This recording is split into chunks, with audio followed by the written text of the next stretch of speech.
I've got Twitch ad payouts to start.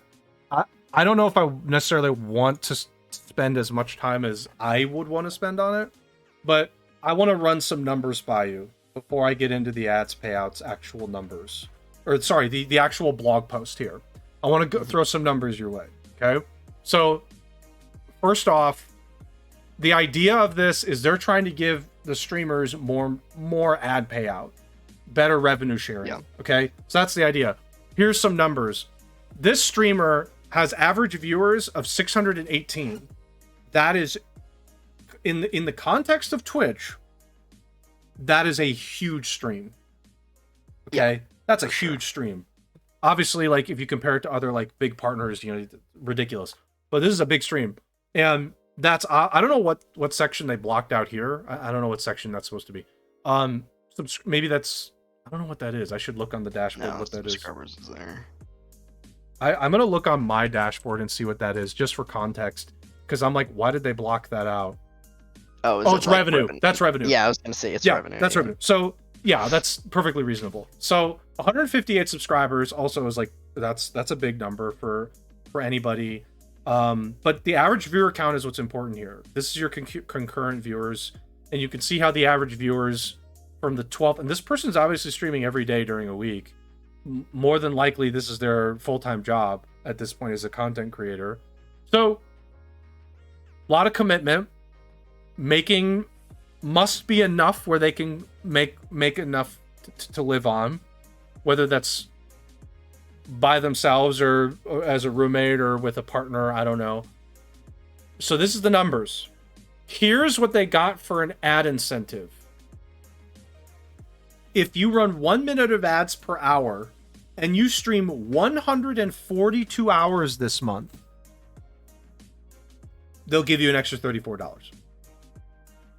Now, how many hours are in a month? Well, that's going to be, let's pretend it's this month. 30 multiplied by 24, right?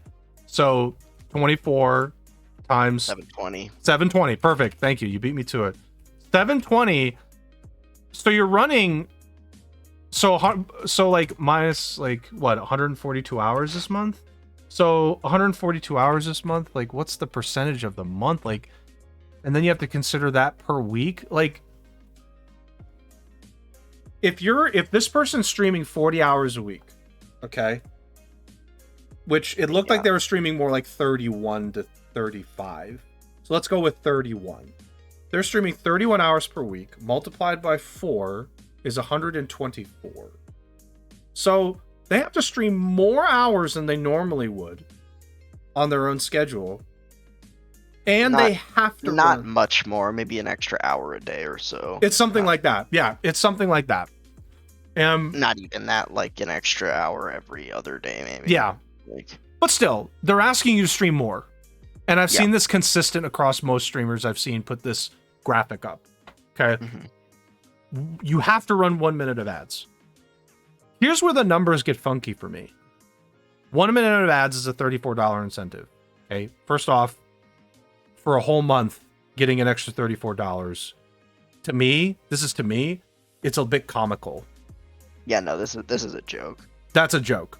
For like somebody who's doing this full time. For like, if I got this incentive, I'd be like, hell yeah. But if this person's getting this incentive, that's a joke. But look at this. If you do 2 minutes, you get an extra $18, which to me is a nice value add-on bump. But then for 3 minutes, you get an extra $12 on top of that. That makes no sense to me. Well, I mean, the second one is okay, and the third one is asinine, but like, you should be getting double, if not more. Right. Like, that's my whole thing. You should be at least be getting 68 and then 102 for the 3 minutes. But I think it should be more. Twitch wants you to run more like, these numbers just don't add up. It's just like, excuse me? Like, if you want me to run more ads, you're going to have to give me more money. Like, yeah, this is the other thing. So Ghost, I calculated this on a different person. Here's what's happening. People that I've calculated on, and it's not that many, it's like 30 to 40 cents. On the 3 minute situation, it's like 30 to 40 cents extra per hour streamed. That's like... This is actually a joke. Whoever did the numbers on this, I think you are insulting people. This is insulting levels of math. when I looked at this, and I wasn't even trying to go like really dive in and like actually calculate this out heavily. I just looked at this, and we talked about it in the server a little bit. Try and I did. This is supposed to be like a huge positive thing. An incentive of $34 to somebody who's doing this full time, it's not enough. That's not an actual incentive. Well, yeah, and if you read the tweet that the person says is, I make more money than this not running any ads. Right. So it's like, you're okay. forcing me to run ads, and I'm only getting like the amount that I would get normally running ads, which I don't know the number that is for like a 600 viewer stream, plus $34. I'm like, to me, internally, I think it's a joke. I think the person who came up with these numbers, I don't want to insult people, but I think the wrong person ran the numbers. Whoever did this, the wrong person did it. Somebody else needed to do this. Well, and again, if you just look at this from, like, the best value in this is to do the first option, the 1 minute of ads. Yes, you get more money for the other ones, but you get, like, proportionally way more ads than you get money. Right. So in the other two options, especially the third one. The second one, it's, you know, the second, not quite as bad, but the third one is... The third one's a joke. I'm like, who did that? Like, in the third one, you are not getting double as much money for triple the ads from the first one. Correct. Like, it's a joke. And I think that pretty much everybody's where we're at. We're like, okay, like something's off with this number. I think the idea behind it is there. And I think there's something to being like, okay, 55% ad revenue share split seems better, which frankly, I think that number might need to be that number probably should be higher, but Twitch is never going to change that number. For like too high, but I'm like, wait. You've got a 600 person stream. They're going to start running 3 minutes of ads per hour. A couple things could happen from that. Number one, you could just get more subscribers because they'll be annoyed from the ads. So they'll be like, I just want to get the ads out, so I'm just going to subscribe. But two, you're going to turn people away. You're going to potentially turn people away. And this is particularly bad for people who do challenge related streams, like speedrunners, people who do like very specific challenge related games. This doesn't work for them. Yeah, because the ads pop up completely randomly. The streamer has no control over it at all. There is some level of control. However, let me explain it. I'll try and explain it as best I can. I've been testing this recently. I've been testing this on my end. So for the last 2 streams, Thursday stream doesn't count, but for today's stream, Ghost was in my stream. He probably noticed this. I ran 2 sets of ads today, but I didn't run them manually. There is an ad dashboard now that you can use. Any affiliate and partner has this dashboard. You can tell your dashboard to automate your ads such that, for one, 30 minutes after your stream goes live, I've set it where you don't run any ads, Twitch. If you run an ad in the first 30 minutes of my stream, your dashboard doesn't work. So for the first 30 minutes of my stream, don't run an ad. I set that up on my end. You can do it any number from 1 minute to 30. And then, on top of that, you can set up a timing split. So I say every hour I want to run 1 minute of ads. That's actually what I've set up. It's set up right now on my stream today. I can turn it off, but I've turned it on because I want to experiment for multiple reasons. However, when an automated ad runs, the pre-roll is only turned off for about 20 minutes. So ad runs, pre-roll goes off for 20 minutes, but then after that 20 minutes is up, there's a 40-minute window I have no control over. So I have semi-control. But if you never got any ads, then I blame Twitch's ad system then. I set up an automated system. he might not have been paying attention. Yeah, he probably was. So. He probably wasn't paying as much attention. But for people who were paying attention, if anybody were to pay attention, you would have seen 2 ads. And I set this up. I kind of wish there was an option that was like, hey, I want to, like you said, I want to run 1, 2, 3 minutes of ads per hour. But I wish there was also an option that was like, notify me when you're going to run ads, so that the streamer can say, no, don't run ads right now. Wait. The automated ads. Remind me again in X amount of time. The automated ads has a system for doing. It'll tell me about 2 to 3 minutes before an ad's about to run from the automated dashboard. I don't know about anything else. From the automated dashboard, it'll tell me about 2 to 3 minutes beforehand. And I can snooze it only 3 times a stream. I can only hit the snooze button 3 times a stream. And the snooze button lasts 5 minutes. Not like X amount of time. I can't control the snooze button. So... Okay, so there is some control there. It's a little bit. It's a very tiny bit. I don't want to give Twitch too much credit. I wish the snooze was like 10 minutes. I mean, I wish you could... Yeah, I don't know. I wish it was... For the speed runners, the challenge runners, I wish there was a little more control over that, where like... Yeah, they could... There should be like a challenge mode, quote, speedrun mode for Twitch. They'll never implement this, but there should be a mode where they say, look, like I'm running a speedrun. If I have automated ads, I want to be able to, I want to have more agency and say, don't run automated ads, but like maybe it forces you to run ads at some point. I don't know. But like, it's just like for certain streams, like running ads is so detrimental to the experience. Like it already is, but it's like compounded when you're like watching somebody do, like for example, an Ironmon Kaizo Pokemon run, and they're at like a big gym battle and an ad pops and it's a 2-minute ad. Yep. That battle could last less than 30 seconds. But yep. Can't control that, and they're like, oh, you can subscribe with whatever, but like that's not really the point. The point is, if I'm doing a very specific challenge mode, I want to be able to tell Twitch, hey, look, I'm doing a very specific challenge mode. I want more control. Like I'll decide when to run ads. I'll run a guaranteed like 1 minute of ads during every hour, but I get to say when, and don't give me pre-rolls. But Twitch will never do that because I don't think they'd ever want to do that. Well, I don't know. We know Twitch wants people to run more ads, and I guess this is trying to get people to run more ads, but as we've talked about, the numbers just don't work out. Like, so there was like some streamers who get better offers. I don't know.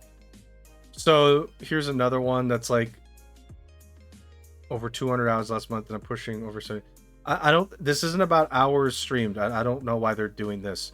I guarantee this number is more based off what your viewership is. Like, this number doesn't matter. The hours number only matters for this bottom row right here. Yeah, it's like calculating, okay, how many hours does a streamer on average do over the last probably X months?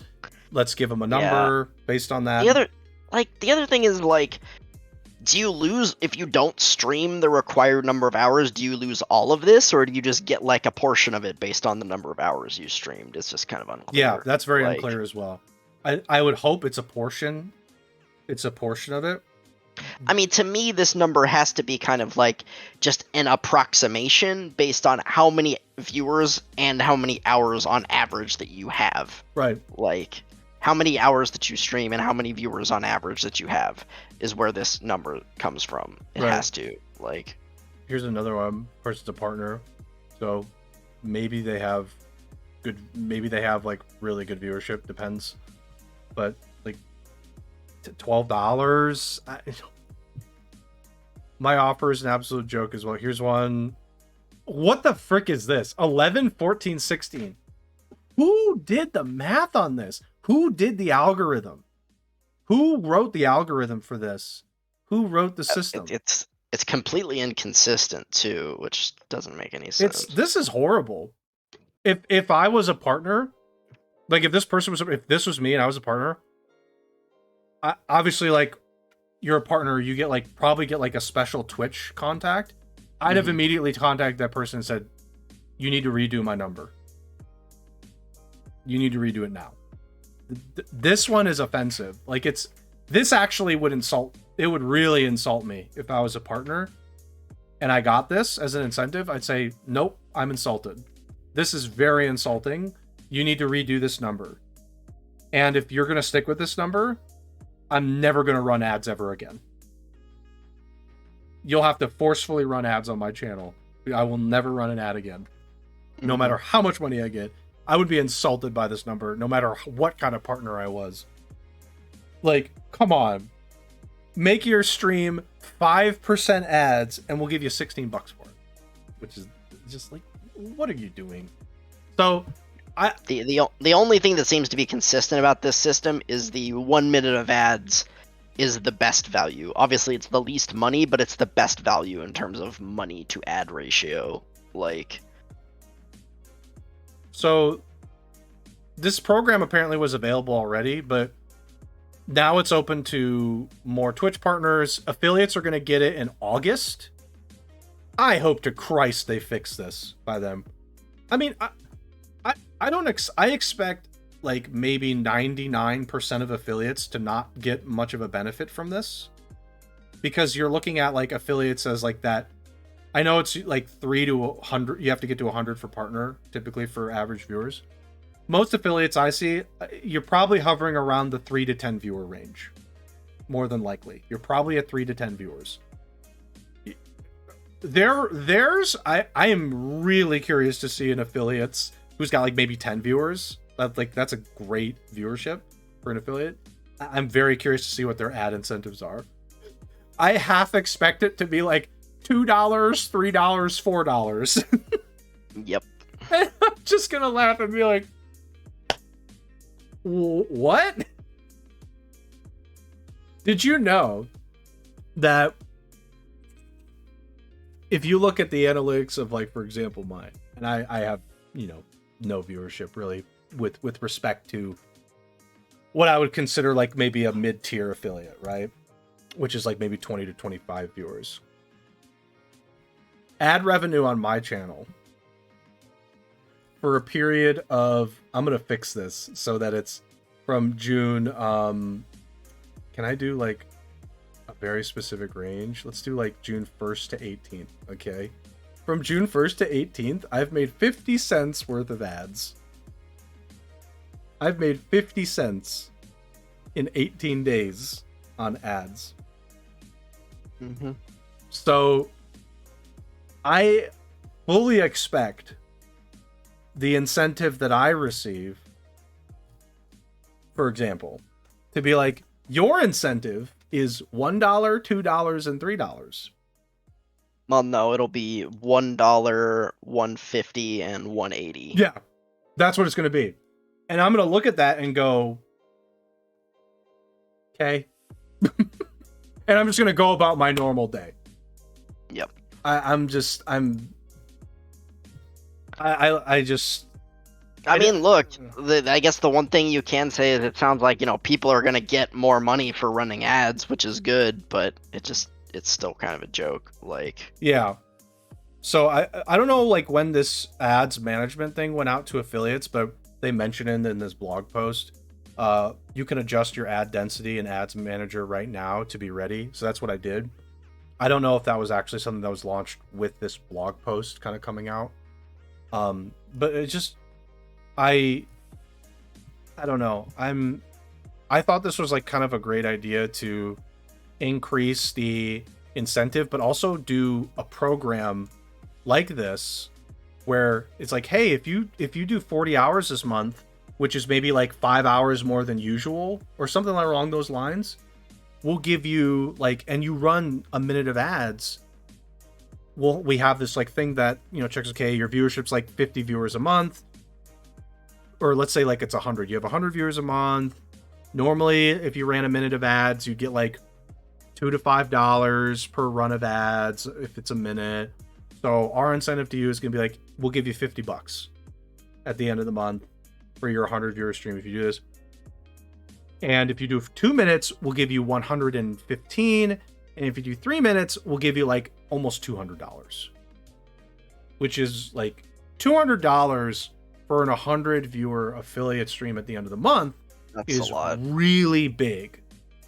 That's what I expected. I didn't expect 600 viewer stream to get an incentive of $64, which is really inconsequential for that kind of viewership.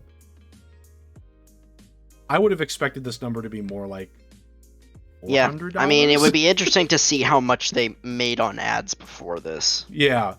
I don't know what the ads number is like for because like if they're making like, I don't know, 10, 15, 20 bucks on ads and they're giving this, I mean, this looks pretty good. Yeah, it's a lot more for a month. Yeah, if you're making that much, that's a lot more. But like, I don't know, you're 600 viewer stream per month. If you're not running any ads, I mean, you're only getting really pre-rolls and things like that. So that's all you get for that. But like if you were already running like 1 minute of ads and you have a 600 viewer stream, I don't know. I feel like you'd be getting a decent chunk of ad revenue that you could take home. But anyway, yeah, I don't necessarily think we should talk about this too much more. Yeah, I think we've kind of said our thoughts, and the general consensus on this, I think, pretty much agrees with what we're saying. So I'm just like, if I'm a partner, I'm insulted. I would feel kind of insulted. I'd be like, okay, maybe for me, this is my perspective. Like some other partners, I'm sure, like, yeah, this is great, but I know others are probably like, this seems off. But I'm like, this is insulting. Like, if I had a 600 viewer stream and your incentive was an extra like $30 to run a minute, I'd be like, no, that's not really a lot when, you know, I'm already making a ton not doing that. Anyway, okay. I've got Final Fantasy here next. So this was a part of a bigger event. It was just a Final Fantasy event, or it was a Final Fantasy 7. Yeah, Final Fantasy 7 event. Yeah. So at the very end of the video, I'm not going to play the whole video. I'm just going to go to the end. So at the end of the video, they showed these graphics here at the very bottom. They showed Intergrade, which is already out. But they also had Crisis Core Reunion here, which is out this winter. Is this a PS5 game? This is a remake of a PSP game, I think. Is it PS5 only, is what I'm asking. I can't imagine it isn't. I don't know. Well, it's out this winter. And yeah, this is a remake of Crisis Core on the PSP. I feel like this is going to be a PS5 exclusive. And then the second in the Final Fantasy 7R trilogy, Rebirth, out next winter. So 2023 winter. Or does that mean like that could be 2023 December? Yeah. Could also be January or February 2024. Yeah. Seems like a good distance away, but there was at least a trailer here. The trailer Crisis Core is going to be on everything. PS5, PS4, Series, Xbox One, Steam, and Switch. Oh, interesting. So the trailer was... I don't know if... it seems like this is actually gameplay footage, because I'm looking at this like top thing. Yeah, I mean, this looks like what the gameplay looked like in the first game. Yeah. Without, like, some of the HUD elements are not there, but there is a little command thing in the bottom left, so... There's a command thing in the bottom left. There was like that like navigation bar at the top, like here's your objective, like not really like a compass or anything, but just like, okay. So possibly this is what we're gonna see in game, and I'm just skipping a little bit ahead, sorry. So the actual like trailer is about a minute. Okay, and then at the very end, it's just that graphic of all the upcoming stuff. So, Spoon, what are your thoughts on Final Fantasy VII R Part 2? I mean, we knew this was coming at some point. I think this was about in the range when I thought it might be. But we had a lot of Final Fantasy stuff coming out in the next year and a half or so. You know, you got the Crisis Core remake now coming out in the winter. 16 they announced is coming out next summer, or at least that's the plan. And FF7 Part 2, or Final Fantasy VII Rebirth as they're calling it, is coming out next winter. So Square's got quite a slate. Yeah, and then obviously this is extrapolating a little bit, but I would say then, I don't know about likely, but maybe KH4 will come out at the end of 2024. Oh, that's a reach. It might be. I would say either end of 2024 or 2025 we'll get KH4. Yeah, okay. Maybe 2025. I mean, they announced it this year, so if it's more than like 3 years out, I think it was a mistake to announce it. Because they announced KH3 way too early, and I hope they wouldn't make that mistake again. Yeah, they're not going to do that again, but... Though Nomura is working on Rebirth, so maybe KH4 is taking a backseat for a little bit while they... I would imagine... Though I'm going to assume, like, there is a Kingdom Hearts team, and I'm going to assume they're working on KH4 right now. I would think the thing that happened with KH3 is they were working on 15, and they didn't really start working on KH3 until Final Fantasy 15 was done. Yeah. And then they actually started working on KH3. So they announced KH3 in 2013, and they didn't really start working on it until like 2016, or like the end of 2016. Yeah. Or maybe it was 2015, whenever the hell Final Fantasy 15 came out. So. And then they started working. Yeah. I think 2025 for KH3 I think is reasonable. I think that's reasonable. I can't. 2024 end of 2024 that is also reasonable. I just don't know, like, I think with Final Fantasy they've kind of spread out the games pretty well. Like, for example, winter you're gonna get Crisis Core Reunion, right? Summer you'll get 16. The following winter you'll get Final Fantasy VII RR. Remake Rebirth. Remake Rebirth. Remake Rebirth. You'll get that. And then that'll be the winter 2023-24 / they'll probably need to have something else in the summer that's Final Fantasy related. That isn't like Final Fantasy 14. Final Fantasy 14 does they're on their own roadmap. They do their own thing. They're on their own roadmap. I'm pretty sure the expansion that just came out was supposed to be the last like big expansion, but maybe I don't know what they're gonna do. I think this was like, if it was the last one, it was a big one. So there is like a window in 2024 after Rebirth comes out of winter, fall / following winter, where something could come out. Could be Kingdom Hearts somewhere in there, either summer or winter. I think they'll want to space it out. Like the Final Fantasy stuff, they want to space out, right? They're not going to bring, like, they don't. They don't want them to come out on top of each other. That's poor business management, right? Like, so the I don't think they do like a KH4 and then like do that too close to Final Fantasy, a big Final Fantasy game. I think like that's too many big games close together. I imagine they'll space it out like 5 months or ish, something like that. Yeah, at least 5-6 months. Yeah, like 6 months or so. Give like the Final Fantasy game like a lot of time to breathe before the next thing. The other thing that was in this, they have some mobile game stuff, but I don't care about that. Oh, sorry.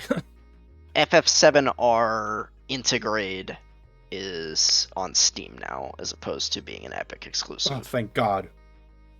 And it's currently like 25 or 30% off. So okay, yeah. I'm just chilling over here with my backlog, and that there's a certain Final Fantasy game sitting in it. Someday it'll happen. Someday. Hopefully soon, because my school approaches quickly. My school 90 gigabyte download. Oh God, we need at some point we need to talk about game downloads getting completely out of control. I mean, they keep making them bigger and prettier, higher res textures, better looking shit means bigger file sizes. Yeah. So yeah, can we compress it a little? Can we find ways to compress it? No, you can't compress it. Okay, got it. Okay, any Final Fantasy stuff? I don't have much to say about this. This is not my domain. Yeah, I mean, I think generally the sentiment on this was very hype. Mm-hmm. People were not expecting the Crisis Core remake, I don't think. I think that one kind of came as a surprise, as well as Integrate being on Steam. Yep. So that's been an Epic exclusive for about a year now. PS5 and Epic. Yep. And now it's on Steam now. Yeah. So yeah, I think the sentiment towards this these announcements was really positive, and there's a lot of as I said, there's a lot of Final Fantasy to look forward to in the next year and a half, with Crisis Core, then 16, and then Rebirth. So you've got 3 pretty big Final Fantasy games coming out in the next. Crisis Core isn't quite as big again because it's a remake of like a PSP game, so I don't think it's quite the magnitude, but I think Crisis Core is a bit of a cult classic, and from what I've heard,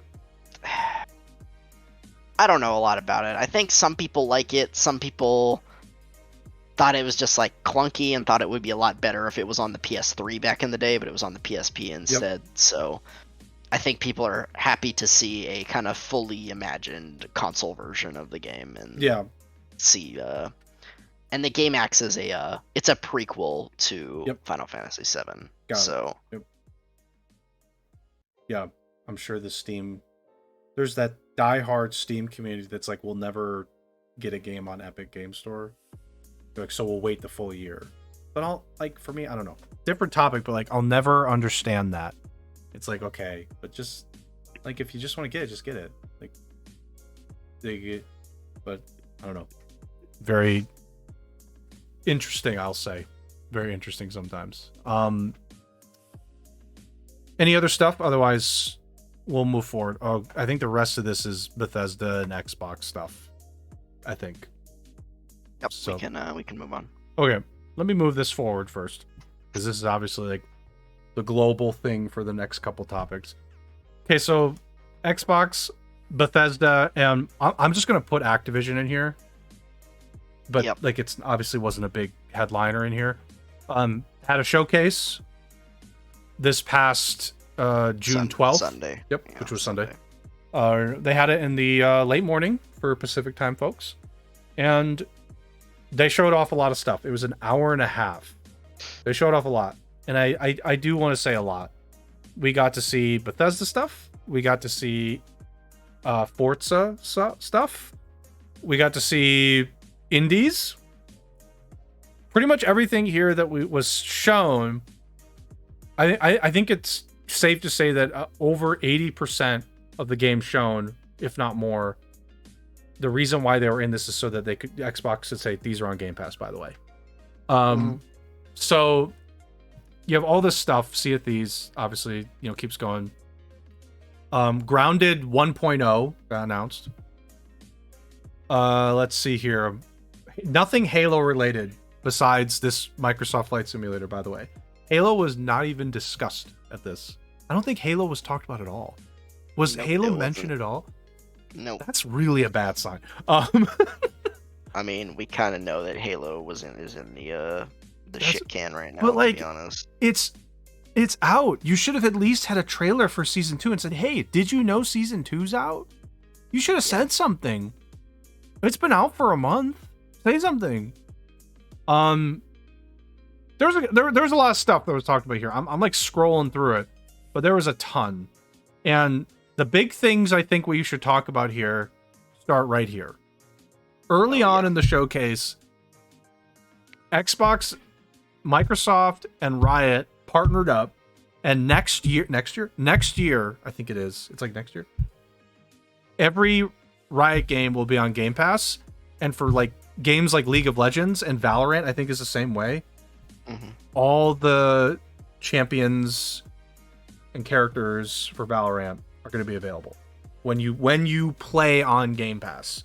You will get access to it all, which I think when we were talking about this when watching it, Ghost was saying that's a lot of money for League of Legends in particular to get access to all these champions.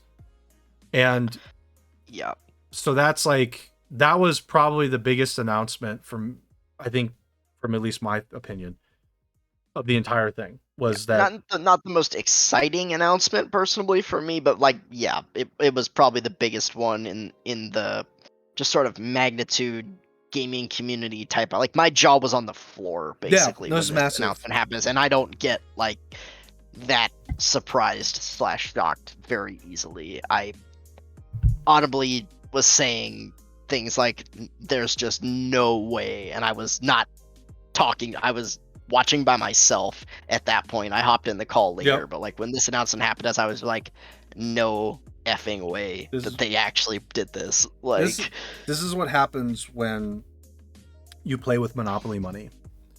See, this is what happens is you have Monopoly money, and when the Monopoly guy walks into your company building, like Riot Games, Phil Spencer probably walked into Riot Games one day. He's like, so I'll give you some Monopoly money, and you let us put your games on Game Pass. And I'm like, oh, it's going to cost a lot though. And Phil said, no. Let me just bring the truck. He just walked in with a blank check and is like, name your price. It's like, I can write any number here. Put your games on Game Pass with everything unlocked.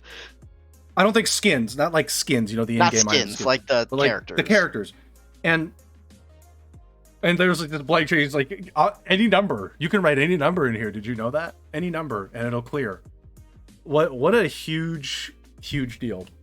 So, for me, this was the biggest one, obviously, because, massive value add-on. You're getting another audience to play some of these games.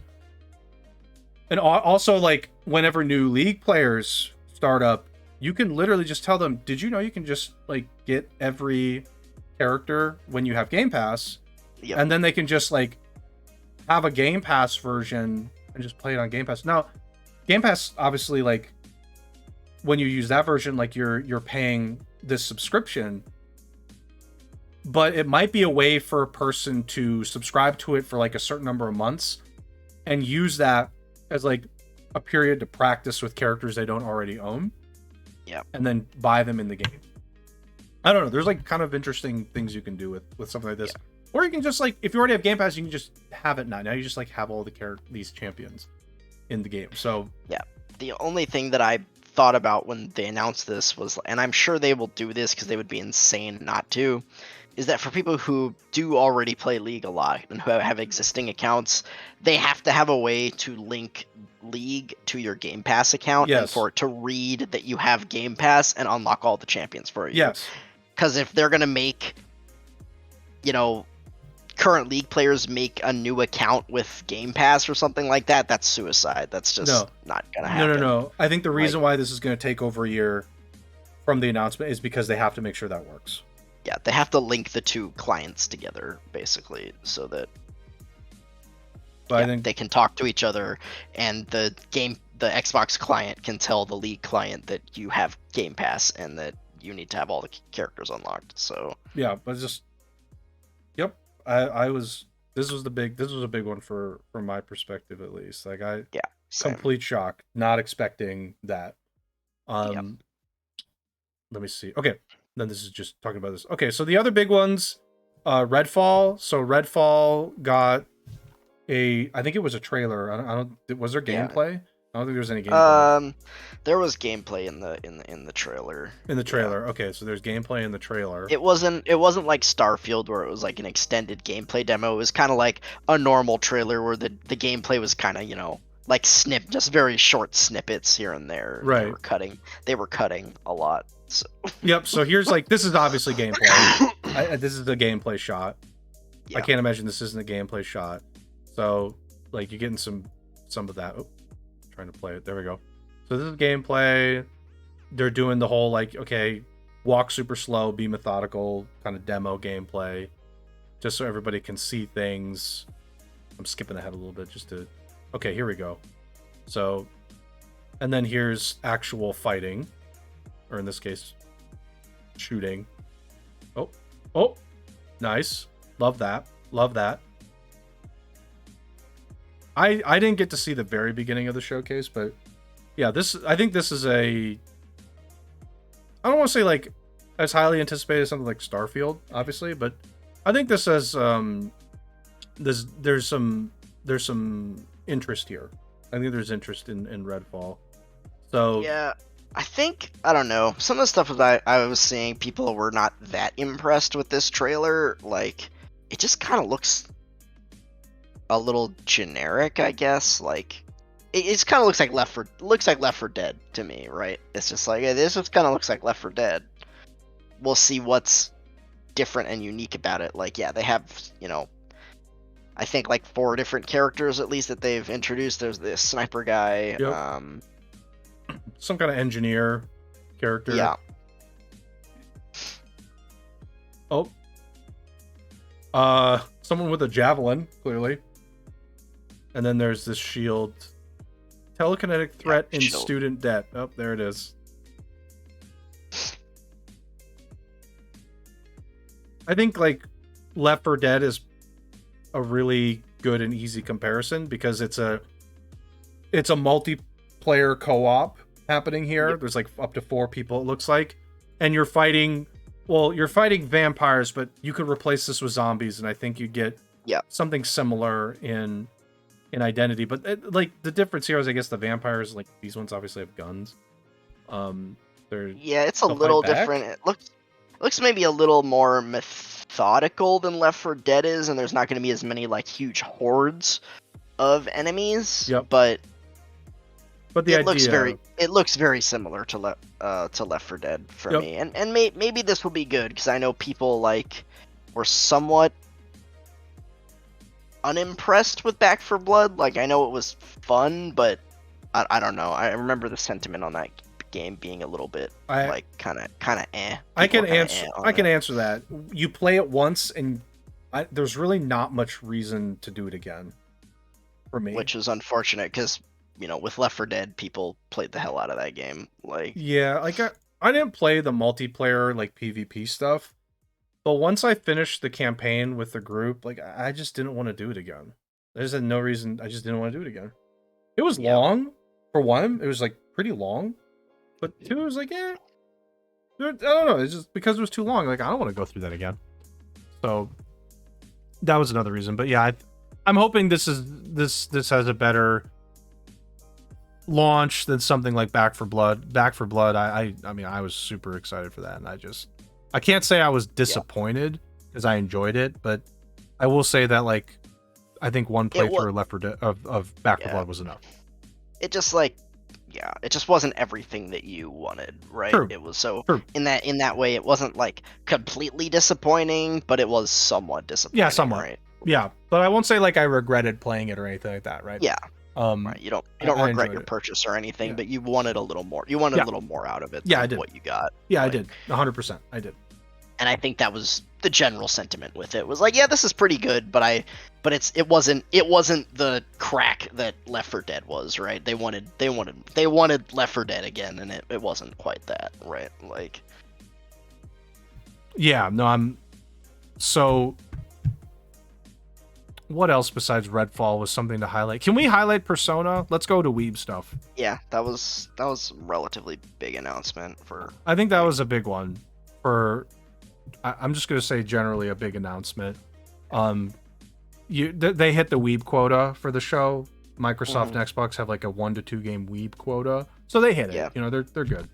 And we were watching it together, and it was getting near the end of the show, and I mean, we didn't make an actual bet on it, but we were like, they're gonna do a Weeb game, like it's coming. I'm like, no, they're not gonna do it. Yes, they do. They have a quota. We're not gonna get a Weeb game. And then not that long after that, we got the Persona announcement. So Otto called that one over me. So there's a quota. Somebody out there's a whiteboard when they have like talk about these showcases. Like, wait, do we have a Weeb game on here?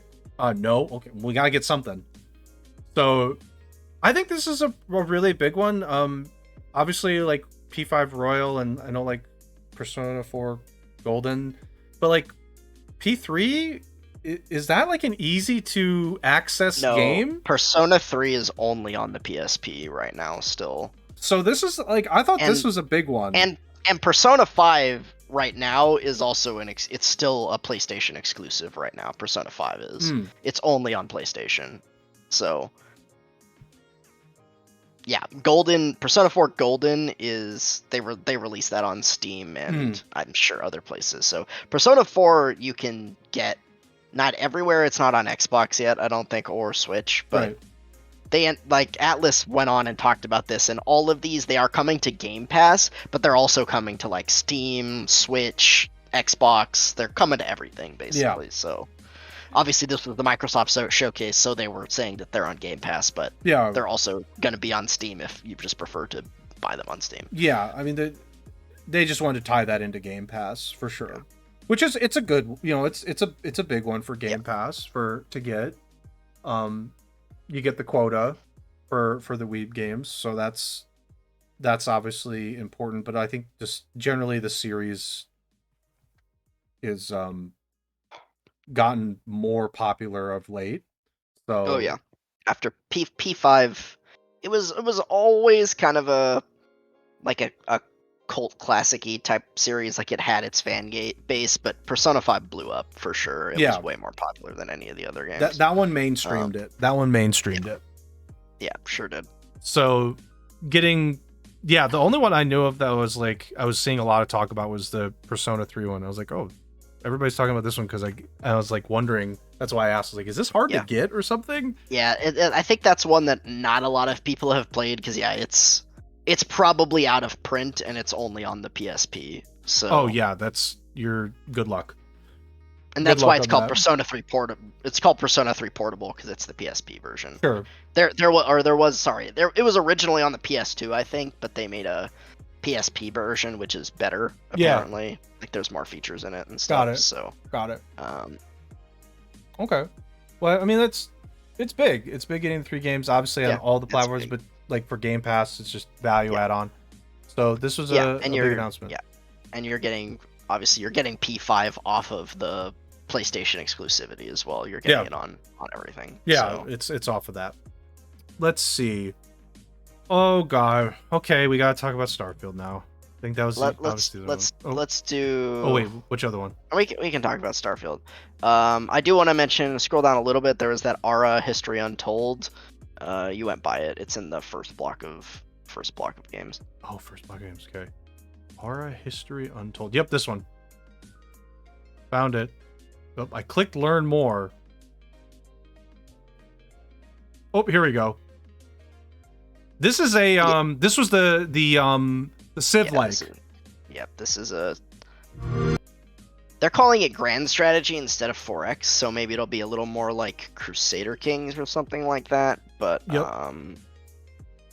it looks a lot like Civilization. I mean, it's definitely a historical strategy game like Civilization, and you're going to be progressing through the ages and building up your civilization like a Civilization game or Humankind. Maybe there will be some.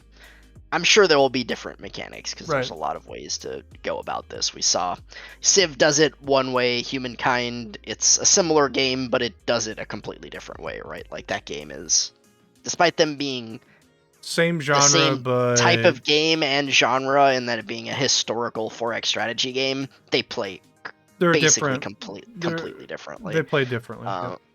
Yeah, there are similar ideas and themes with the resources and the city building and stuff, but a lot of the mechanics are very different, and this one looks quite different as well from the little bit that we've seen. So we didn't get gameplay though. No, they do have a website where you can sign up to test the game, basically to do like a pre-alpha test. Yep. And I think they have some in-game screenshots on their website. So there are some actual gameplay like screenshots, but I don't know if there's actually any in-motion gameplay, to be honest. So, but interesting though. So like you've got Civ, you've got Humankind, and then you'll have this. Yeah. And this game is from a studio called Oxide, and I don't know them really. I think I heard they made one game before, which had not great reviews, kind of mediocre, but they are apparently former Civ 5 developers. Oh, okay. So kind of an offshoot from people who originally worked on Civilization 5. Yep. So now they're making their own thing here. Somewhat familiar territory for them. But it looks, as I said, it looks very different than Civilization to me. So no, that's a good catch. I remember seeing that one during the conference, so good catch on remembering that one.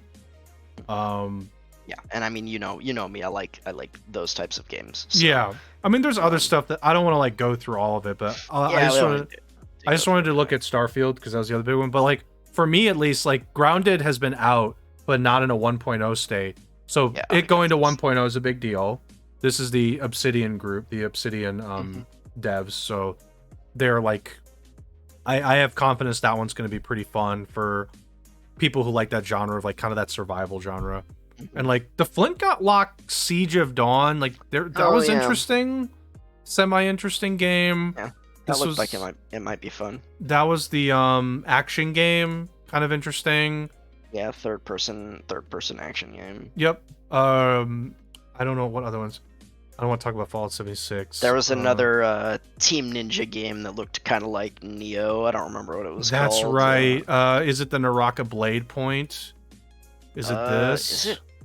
No, that's the Naraka Blade Point. Is that mobile? That's a mobile. Oh, this is the NetEase game. That's the NetEase. Yeah, that's the NetEase game. Gross. Go more. Do not remember. High on Life. No.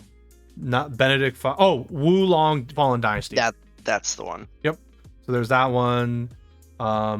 There's the there was a stealth game that looked a little bit like, that like everybody was saying, Hollow Knight Silk Song. That one. Jizzed over that one. Yeah, that one was because people are, and they didn't announce the release date, but they did say in this conference that everything in this conference, at least right now, they are planning to come out in the next 12 months. So yeah, this is this was another big one for the I guess we'll just say the indie crowd.